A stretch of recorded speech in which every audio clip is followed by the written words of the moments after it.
بسم اللہ الرحمن الرحیم۔ حضور صلی اللہ علیہ وسلم کا معجزہ، آپ کا سینہ چاک کیا گیا۔ حضرت انس رضی اللہ عنہ فرماتے ہیں کہ بچپن میں رسول اللہ صلی اللہ علیہ وسلم بچوں کے ساتھ کھیل رہے تھے، اتنے میں حضرت جبرائیل علیہ السلام آئے اور آپ صلی اللہ علیہ وسلم کو پکڑ کر زمین پر لٹا دیا۔ پھر آپ صلی اللہ علیہ وسلم کے سینے کو چاک کر کے دل نکالا اور پھر دل میں سے خون کا ایک لوتھڑا نکالا اور فرمایا یہ شیطان کا حصہ ہے۔ پھر دل کو سونے کی تشتری میں رکھ کر زمزم کے پانی سے دھویا اور پھر دل کو بند کر کے اس کی جگہ واپس رکھ دیا۔ حضرت انس رضی اللہ عنہ فرماتے ہیں کہ میں آپ صلی اللہ علیہ وسلم کے سینے پر ان ٹاکوں کا اثر بھی دیکھا تھا۔ ایک فرض کے بارے میں، نماز چھوڑنے پر وعید۔ رسول اللہ صلی اللہ علیہ وسلم نے فرمایا نماز کا چھوڑنا آدمی کو کفر سے ملا دیتا ہے۔ ایک دوسری حدیث میں آیا ہے، آپ صلی اللہ علیہ وسلم نے فرمایا ایمان اور کفر کے درمیان نماز چھوڑنے کا فرق ہے۔ ایک سنت کے بارے میں، ہدایت کے لیے دعا۔ اللہ تعالیٰ سے ہدایت طلب کرنے کے لیے ان الفاظ کے ساتھ دعا کرنی چاہیے: اہدنا الصراط المستقیم، اے اللہ ہمیں سیدھے راستے کی ہدایت فرما۔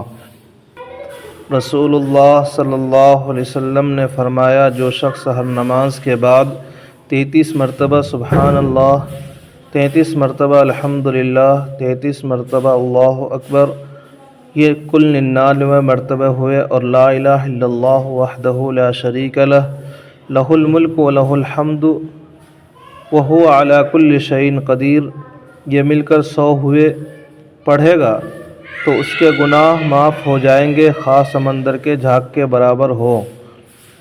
ایک گناہ کے بارے میں، اسلام کے علاوہ کوئی دین مقبول نہیں۔ قرآن میں اللہ تعالیٰ فرماتا ہے جو شخص اسلام کے علاوہ کسی دوسرے دین کو پسند کرے گا تو اس کا وہ دین ہرگز قبول نہ کیا جائے گا اور وہ آخرت میں نقصان اٹھانے والوں میں شامل ہوگا۔ دنیا کے بارے میں، کافروں کے مال سے تعجب نہ کرنا۔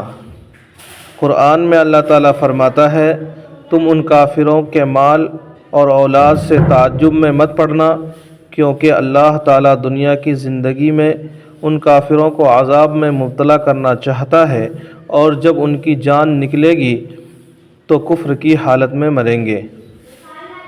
آخرت کے بارے میں، قبر کے 3 سوال۔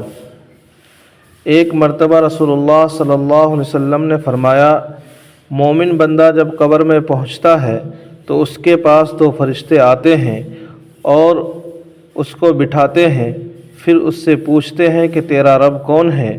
وہ کہتا ہے کہ میرا رب اللہ ہے۔ پھر پوچھتے ہیں کہ تیرا دین کیا ہے؟ وہ کہتا ہے کہ میرا دین اسلام ہے۔ پھر پوچھتے ہیں کہ تمہارا نبی کون ہے؟ وہ کہتا ہے محمد الرسول اللہ صلی اللہ علیہ وسلم۔ طب نبوی سے علاج، کھجور سے علاج۔ رسول اللہ صلی اللہ علیہ وسلم نے فرمایا زچگی کی حالت میں تم اپنی عورتوں کو تر کھجوریں کھلاؤ، اگر وہ نہ ملے تو سوکھی کھجوریں کھلاؤ۔ فائدہ: بچے کی پیدائش کے بعد کھجور کھانے سے عورت کے جسم کا فاسد خون نکل جاتا ہے اور بدن کی کمزوری ختم ہو جاتی ہے۔ قرآن کی نصیحت، نبی کریم صلی اللہ علیہ وسلم کی نصیحت۔